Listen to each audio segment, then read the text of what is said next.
Ele é o responsável pela publicação dos quadrinhos Disney no Brasil pela editora Culturama. Paulo Mafia, convidado de hoje do Releitura, seja bem-vindo. Bom, compadre Gustavo Clay, muito obrigado pelo convite. É uma honra estar aqui. Muito legal ter você aqui.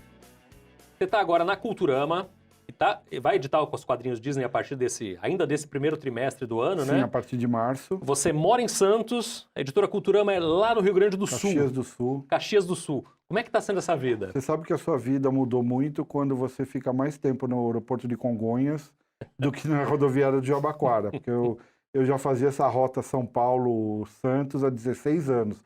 Agora eu faço Santos, São Paulo e Caxias do Sul. É um momento de implantação de um sistema novo, de um produto novo dentro da editora, necessita a minha presença muito lá. Mas ainda estou, sempre que dá, porque minha esposa, como você bem sabe, a minha família tem uma longa tradição de casar com santista. Meu pai casou com uma santista, que era minha mãe, e eu, seguindo a tradição, casei com uma santista mesmo. E fixou residência aqui, Fixei né? residência, orgulhoso morador do bairro do Boqueirão, em Santos. É isso aí. Como é que está essa fase de implantação? A Culturama ela não tinha quadrinhos até chegar à Disney, né? Não trabalhava com quadrinhos. A Culturama é uma editora que faz um trabalho, eu costumo dizer que ela está em matéria de distribuição, em matéria de marketing, eu não tenho vergonha de dizer 10 anos na frente de qualquer outra editora no Brasil. Os números dela são impressionantes. Eles venderam, nós agora vendemos 12 milhões de livros ano passado sem entrar numa livraria. Eles têm um sistema de distribuição que, para pontos alternativos, que a gente chama, que é supermercado, farmácias, loja de R$1, loja de roupa, atacados, para o Brasil todo, que é para uma população que não tem acesso às grandes livrarias. E foi isso que atraiu a Disney de dar a licença dos quadrinhos Disney, tão importante para eles, para a editora Culturama. Como é que foi essa transição da Abril para a Culturama? Foi terrível. Eu estou entre os 3 mil funcionários da editora Abril que não receberam nada. Assim, foi traumatizante. 24 anos de editora Abril, a gente não recebeu nada ainda. Estamos ainda em negociações. Foi bravo. A editora Abril começou com as revistas Disney, né? A primeira publicação da editora Abril foi o Pato Donald, em junho de 1950. 6 gerações de brasileiros foram alfabetizados com quadrinhos. 68 anos de 68 de publicação. E eu fui a última pessoa a sair da redação da Disney. Eu fiz questão naquele dia de... Literalmente, eu apaguei a luz. Eu falei, eu vou ficar aqui até tarde, porque eu quero ser o último a sair. Você estava lá há quanto tempo já, 24 Mafia? anos. 24 anos. Como é que foi? Era um sonho de infância? Você já curtiu os quadrinhos Disney? Como é que eu vou pôr isso em palavras?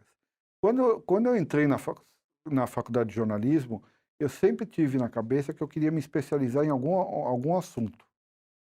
Talvez esporte, talvez ciência, mas eu gostava muito de cultura pop, que nem tinha esse nome na época, né?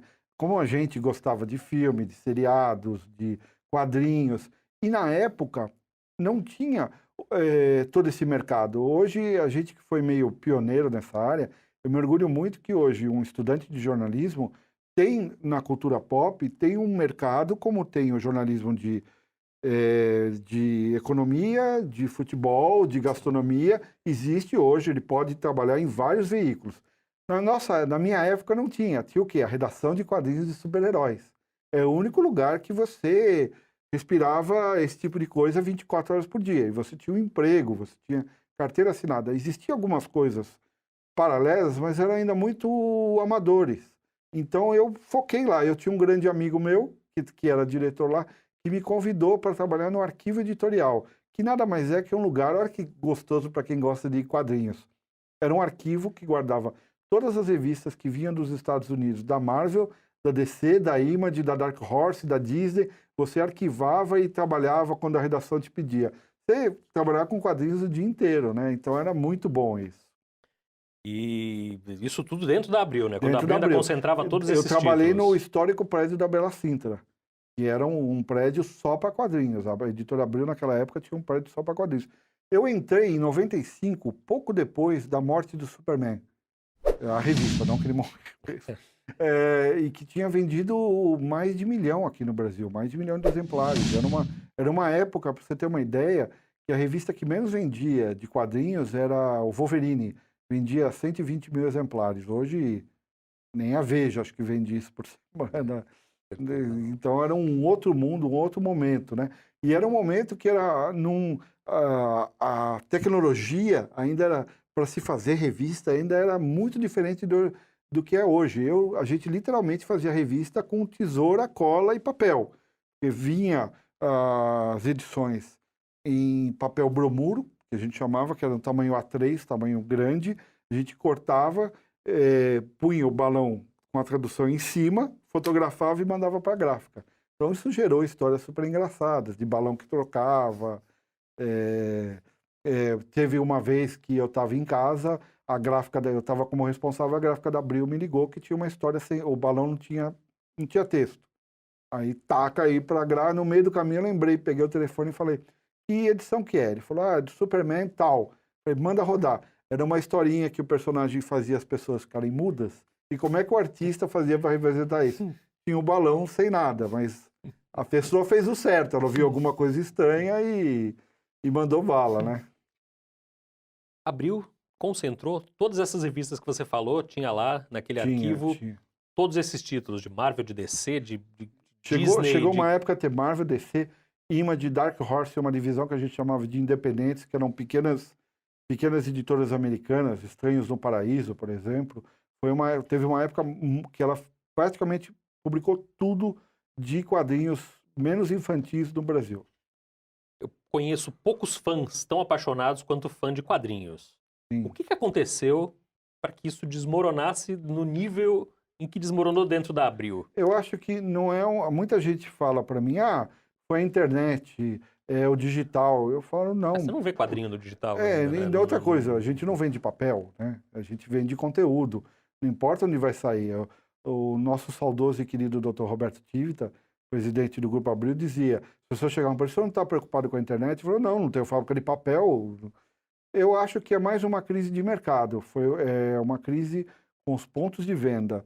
Eu acho que, aí eu vou falar na Abril como um grupo todo, eu acho que por muito tempo se sentou-se num berço da publicidade, a venda das revistas era só para cobrir custos, então se a revista vendesse 30 ou 40 mil, ninguém se mexia desde que o pacote de publicidade fosse fechado, que eram os grandes pacotes. E se esqueceu do leitor, se esqueceu de buscar rotas alternativas, que eu expliquei no começo da Culturama. Quando veio a primeira crise de bancas, que começou a fechar muita banca, Santos ainda a gente não sente essa crise. A gente tem boas bancas, aqui é uma exceção. Mas no resto do país tem muitas cidades que não tem mais banca. E onde você vai vender esse produto? Por isso que eu falo, é uma crise de mercado. E, logicamente, foi má administração, pessoas que não eram do ramo. E, como eu disse, quando se vendia publicidade, achava que o resto estava tudo bem. E não era, você estava perdendo leitor. E eu venho de uma área que não se vende publicidade, a Disney não permite. Então, eu tenho que ser muito bom de venda. Então, quadrinhos dizem, por uma época, ficou uma ilha de prosperidade em volta de uma empresa totalmente em crise.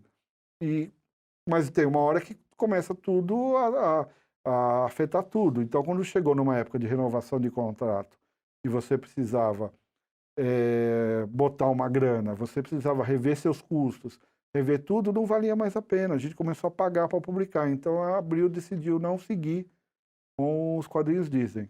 Como é que foram esses últimos tempos dentro da Editora Abril? E não só os quadrinhos estavam em crise, né? A editora inteira com uma dívida bilionária. Era difícil, né? Ainda estou digerindo essa época.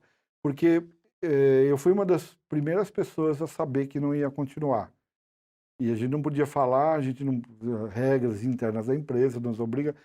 E eu tinha uma história muito legal, que logo depois que a gente recebeu a notícia que não ia continuar quadrinhos Disney, ali, há uma semana, a gente tinha um grande festival de quadrinhos, que é o Festival Guia dos Quadrinhos, em São Paulo. E que ia ter o primeiro encontro nacional dos leitores Disney. E eu virei para o meu diretor, Sérgio Figueiredo, e perguntei, como é que eu faço agora? Ele falou, vai lá e faz o melhor festival que eles já tiveram. Não fala nada, mas vai lá e faça o melhor evento que eles vão ter na vida, para eles guardarem uma boa lembrança do final. E foi duro fazer. Foi um sábado e domingo, no sábado eu cheguei em casa, eu desabei de chorar, que eu falei, estou mentindo para as pessoas, né? Mas não era mentira, eu simplesmente não falava para elas, mas foi um período duro. E o fim, né? Porque a gente ficou num período que a gente não sabia se ia ser demitido, se ia continuar. Eu descobri que, Gustavo, a pior coisa do mundo é se você ficar em casa, eles te pagarem para você ficar em casa. É pior do que ficar desempregado, porque você tem... E como eu te falei, no dia que a gente terminou, esperei todo mundo sair, que eu falei, eu quero ser a última pessoa a sair da redação, eu me sinto responsável, eu vou fechar essa porta e desligar essa luz. Mas ainda bem que logo depois surgiu essa nova oportunidade. Vai explorar bastante isso no próximo bloco. Eu queria perguntar apenas sobre essa. A gente começou a falar um pouquinho isso no começo. Você faz parte de um grupo de centenas de funcionários da Abril que ainda não recebeu as verbas rescisórias, né? Tem gente na Rua da Amargura. Eu sou um privilegiado porque eu ainda tive acesso ao meu fundo de garantia. Mas conheço gente que foi demitido numa terça e a empresa entrou em recuperação judicial na quinta. Nada receberam. Eu conheço gente que tinha cargos altos, diretor de redação, diretor de área, que passa hoje necessidade. E mais triste do que isso é ver gente aplaudindo e torcendo porque uma empresa de comunicação fechou ou parou de... mais do que o dinheiro, dói mais isso. As pessoas, eu acho que no Brasil não têm consciência do papel da imprensa. A imprensa é o farol da sociedade. Nós não estamos aqui para torcer por A nem por B, nós estamos aqui para fiscalizar. Eu costumo brincar, não costumo brincar, mas eu falo que o único país onde a imprensa acabou, um monte de gente acabou em campo de concentração. Tem aquela história de quando o exército americano entrou na Alemanha e mostrou para a população os campos de concentração. Tem a história de um prefeito que chegou para o general americano e falou: a gente não sabia, não nos culpe. Ele falou: eu só te culpo não por isso, eu te culpo quando fecharam o jornal você não fez nada. Então, mais do que o dinheiro, doeu ver muita gente torcendo e ficando alegre por isso que aconteceu. No próximo bloco a gente vai ter um papo bem mais divertido, leve, né? Bem mais light. O Releitura vai para um rápido intervalo, a gente volta já.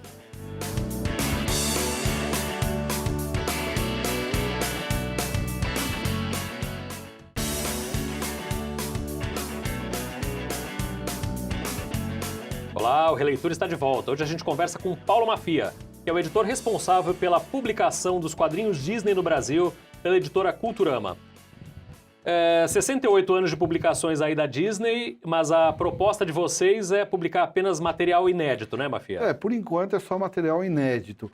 A gente vai concentrar primeiramente em 5 revistas mensais, que vão ser as tradicionais: Pato Donald, Mickey, Pateta, Tio Patinhas e Aventuras Disney, onde vão entrar personagens variados, e vai estar para todo o Brasil de uma forma, como eu contei no primeiro bloco, diferente.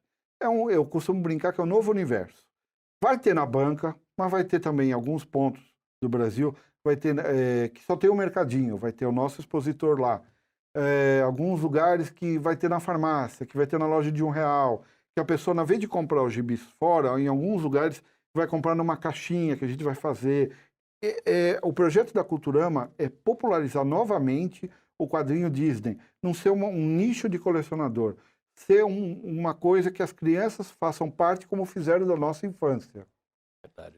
Mas vai ter assinatura também, né? Também, e vamos ter uma publicação para colecionador. E aí vai ter 190 páginas, formato americano. Eu disse formato americano, é formato grande, né? Com as grandes sagas, com matérias. A gente também não vai esquecer do colecionador, né? Que esse também é muito importante, né? Ainda assim com material inédito. Sempre com material inédito. Mas a gente tem alguns projetos de alguns especiais em capa dura com material clássico. Os quadrinhos Disney, eles continuam sendo produzidos até hoje em alguns lugares do mundo, né? Sim. Uma coisa que pouca gente sabe, a Disney não produz quadrinhos. Ela licencia para outras editoras produzirem e venderem. Hoje, os 2 maiores mercados no mundo é a Itália e a Dinamarca, a Egmont. A Egmont, quando eu digo Dinamarca, não é só Dinamarca. Ela pega todo aquele Noruega, Finlândia, todos aqueles países são abastecidos por ela. E uma curiosidade é que o Brasil, durante muitos anos, na Editora Abril, foi o maior produtor de história em quadrinhos do mundo, né? E até hoje, muitos estudiosos e fãs de quadrinhos dizem que essas histórias são as melhores do mundo.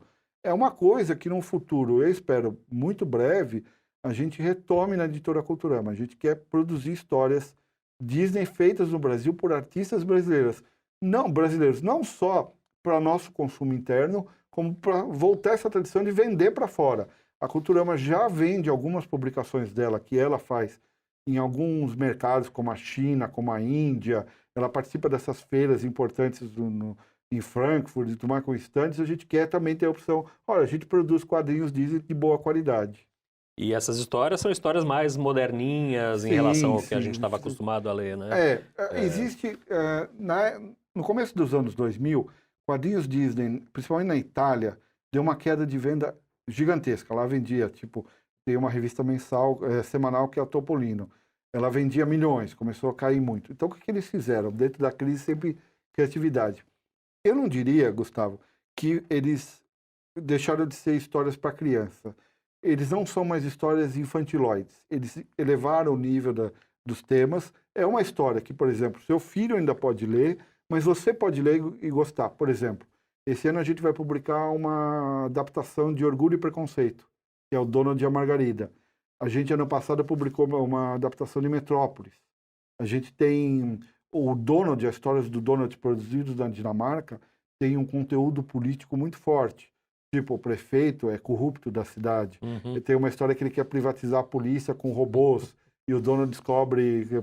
Sabe, teve uma história que o Donald descobre que existe um complô para construir estádios lá para uma Copa que eles vão fazer. Coisa completamente Bem contemporânea, não, né? de ficção. Isso nunca aconteceu, né? Não tem como.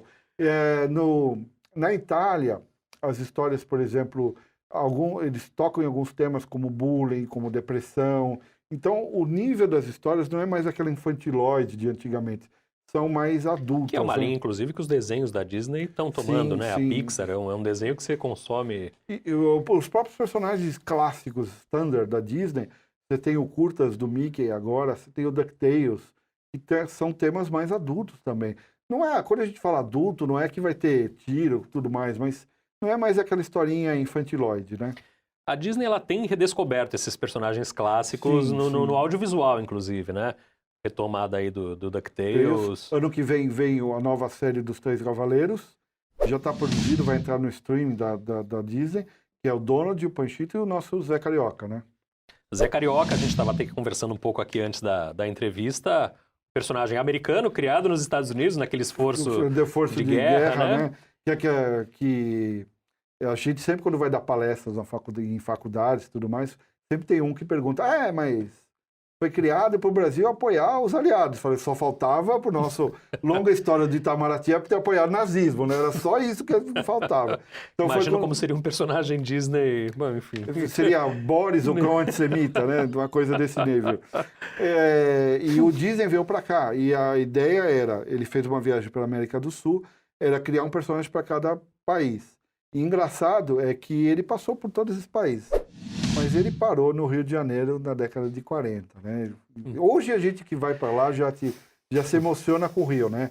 Que, para quem não sabe, o Rio é a cidade mais santista do Rio de Janeiro, né? Copacabana é o Gonzaga, até as pessoas. Cidade mais linda que existe, uma pena que esteja no estado em que está. Nossa, me dói o coração. Imagina ele chegando nos anos lá. 40. Ele ficou 3 semanas, ficou apaixonado. Primeira noite levaram ele no cassino da Urca. Então não tem como, né? E ele criou o Zé Carioca, ele a partir de muita observação das pessoas. E o Zé foi um personagem que fez muito sucesso nesse primeiro filme, que foi o Alô Amigos. Tanto que pediram para criar tiras. E criaram tiras nos Estados Unidos, dominicais, do Zé. Que, por uma curiosidade, um dos grandes desenhistas do Mickey, o Paul Murray, foi responsável por essas tiras. Só que era uma visão americana do Zé. E da década de 50, ele tinha gravata, borbolê, terno, guarda-chuva, e vivia... Quando veio para o Brasil, ainda se seguiu esse padrão. Chega duas pessoas que nunca foram no Rio. Um se chamava Renato Canini, que era um desenhista gaúcho, que na época tinha acabado de chegar em São Paulo, estava espantado com São Paulo, e Ivan Sandberg, um judeu do interior de São Paulo que acabou com seus anos morando aqui em Santos, aqui perto, na Costa. E eles criam a alma do personagem. O Canini chega pro Ivan e fala, meu, cara, no calor de 40 graus a pessoa não vai usar paletó. E outra coisa, o Zé vai morar numa favela. Claro. E eles criaram poucas histórias juntos, 100 histórias no máximo. Mas são considerados por historiadores, tanto brasileiros como do exterior, uma fase de ouro do personagem. Hoje são considerados clássicos, existem estudos em lugar. E é muito legal, porque o Zé vai morar numa favela. E a gente está falando de 72, 73. Eu acho que foi a primeira vez que o habitante de favela foi representado. Não foi nem representado positivamente. Ele não era representado, não aparecia em TV, em filme, não aparecia. Foi nas histórias do Ivan e do Canini, do Zé Carioca, que ele apareceu como uma comunidade. Por quê? O Ivan Sandberg, ele trabalhava para um jornal, fazia uns freelas para o jornal O Pasquim. Era sede no Rio de Janeiro. E o Pasquim ficava do lado da entrada de uma favela. E você vê como é um grande roteirista, você percebe por essas coisas. Ele chegava 1 hora e meia do horário que ele marcava e ficava num bar na porta da favela, ouvindo as pessoas. Ouvindo, vendo, conversando. Absorvendo o way of life. Logicamente, algumas pessoas que eram, vamos assim pôr, líderes comunitários da favela, começaram a estranhar que tinha um cara lá, quem é esse cara? E o Ivan era um cara muito, muito aberto, muito... Chegou, não, vem aqui, eu sou roteirista do Zé Carioca, pagou cerveja para todo mundo, o morro inteiro descia. Então tem histórias que ele me contou antes de falecer que foram baseadas. Tem uma que chama, em eventos reais, uma que chama Papagaio Disco Clube, que o Zé vai fazer um baile e ele faz um gato da energia elétrica do baile. E descobre que cai a energia, e descobre que o gato que ele fez era gato do gato, do gato, do gato, do gato. Essa história foi verdadeira. Quando você faz um negócio desse, Gustavo, não tem como ser ruim. Claro. E o Ivan mesmo, ele tem uma história de vida que valia uma história, né? Ele era um judeu do interior que escreveu Zé Carioca, já com os filhos criados, foi para Jerusalém, porque ele queria conhecer, queria morar lá. Morou por um tempo, foi segurança num silo de coisa e fazia palestras lá, que contava como aqui no Brasil a gente vivia todos juntos, né? Árabes, judeus e tudo, e ele dava palestras lá. Ninguém acreditava, né? E o Canini é um artista super, super famoso, super estudado. Hoje foi a gente que descobriu ele, estava numa cidade do Rio Grande do Sul, esquecido, a gente começou a levar ele em convenções, fizemos especiais, e eu tenho um dos grandes orgulhos da minha vida, que eu acho que quando ele morreu, ele começou a ter um pouco de noção do tamanho que ele era. E isso acontece, hoje em dia a gente leva muita gente dessa antiga geração para eventos de quadrinhos para eles serem reconhecidos. Nosso papo está chegando já na parte final. Eu queria te perguntar sobre a relação com os fãs, esses anos todos, essas décadas que você tem trabalhando com quadrinhos, que, como eu disse no começo, eu acho que são os fãs mais apaixonados e mais radicais na defesa do que eles gostam. Como é que era a relação com os... Hoje, com a internet, eu brinco que tem um efeito que, assim, é capaz de você ter um youtuber que tem 12 milhões de seguidores que falam de um assunto tão específico que você não conheça. Antigamente, você podia não ter televisão na sua casa, mas você sabia quem era um Augusto Liberato, quem era um Silvio Santos. Hoje, não. Então, eu brinco que tem um efeito. Tem gente que é muito famoso para muito pouca gente. Isso acontece em quadrinho. Eu tenho histórias de gente que... Quem aqui de Santos sabe como é que é o metrô de São Paulo. Eu andando no metrô de São Paulo, alguém me para, eu já vou dando o celular. Opa, leva. Não, é que minha filha gosta. Daí a melhor história que eu tenho é da Comic Con. E em São Paulo, quando eu fico em São Paulo, eu moro perto da Comic Con, eu ficava para fechar e abrir o stand da Abril, né? E eu saindo do lugar da Comic Con às 11 da noite, num lugar muito agradável. Aí eu subindo a rua, eu vejo um Fiat com os vidros todos escuros, desacelerando e andando do meu lado. Eu falei, pronto, né? Aí uma hora ele vira, abre a porta, sai duas pessoas enormes para cima de mim. Eu só pensei, morri. E ele falou, não, sabe o que foi? Tinha uma filha, eu queria tirar uma foto com você. Eu acredito que existe uma foto na internet com dois caras assim, eu branco, todo mijado, que toma um susto, né? Já teve... O quadrinho fala sempre pro coração, né? Pra memória sentimental Nunca ouvi alguém falar uma coisa ruim pra mim. Sempre é uma lembrança, é engraçado você falar, que sempre uma lembrança boa. Tipo, meu pai colecionava, meu avô me remete à infância. E a gente quer, com essa volta, que os leitores do futuro tenham. Porque a gente precisa incentivar a leitura. Serviu de porta de entrada para a leitura de muita gente. Eu acho que você começou muito escritor que eu entrevisto fala que começou lendo quadrinhos. Quadrinhos da Maurício de Souza me disse que começou a ler. O próprio eu acho que o próprio Maurício, a Disney, são a porta de entrada. A gente precisa ter uma sociedade que leia. A gente tinha pesquisas na Abril que a pessoa que lia quadrinhos na infância, quando crescia, pelo menos uma revista semanal lia na fase adulta, né? E hoje, no Brasil, a gente precisa de mais de leitores, porque são pessoas esclarecidas, para não passarem a perna na gente, entendeu? A gente precisa de não é só escola, não é só professor, é as pessoas interessadas. Hoje você tem acesso à informação, vá atrás, e é a gente que tem que fomentar a leitura. Vamos terminar essa entrevista falando dos caminhos para o futuro. O caminho para outras publicações, para outros tipos de publicação, tem sido a digitalização. Online ou offline, enfim. A maioria das experiências no mundo todo de quadrinhos não tem sido bem sucedidas. Sim, existe uma boa parcela do mercado que lê digital, mas ainda não, em números, em dinheiro, não representa para as editoras. Como livro ainda não conseguiu eu vou te citar uma pesquisa muito boa que eu li outro dia. Primeiro, eu preciso dizer, quem sabe o futuro, ninguém sabe. Porque se soubesse, a Disney ou a Warner tinha contratado esse cara e ganhado milhões. Mas um dado que eu vi outro dia, por exemplo, o seu chefe te manda ler um livro. Esse livro você vai comprar digital e ler no avião, no ônibus. Mas para o teu sobrinho você não vai comprar um livro digital. Você vai dar um livro... Eu acho que o livro nunca vai morrer. Quantas vezes na nossa carreira mataram o rádio? Hoje eu estava em casa e eu vi que com a briga do pay-per-view e da TV aberta, as audiências esportivas no rádio estão subindo. Aí. É uma tradição da gente perguntar para todos os entrevistados aqui o filme preferido. E nós dois trabalhamos junto com o cinema, sabe que essa pergunta é muito maldita, né?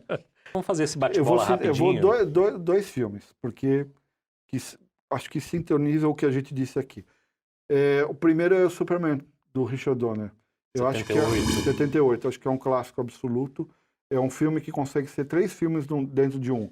Ele é um filme de ficção científica na sua primeira fase, ele é um filme do interior dos Estados Unidos na sua segunda, e é um filme de super-herói na terceira. E fala de coisas que talvez você não deve seguir regras, você deve ir com o seu coração.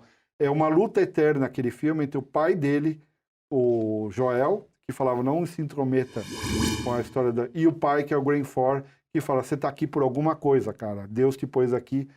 E o outro filme é o Spotlight, que é o que a gente falou do Farol da Sociedade. A gente não pode abrir mão da imprensa, porque... filme que dá orgulho da gente de ser jornalista, né? Dá orgulho e tristeza, porque daqui a alguns tempos vai ter que exibir esse filme e parar e explicar o que é um jornal, né? Isso é mais triste ainda. Mafia, Klein, agradeço a tua presença. Muito obrigado. É uma honra estar aqui.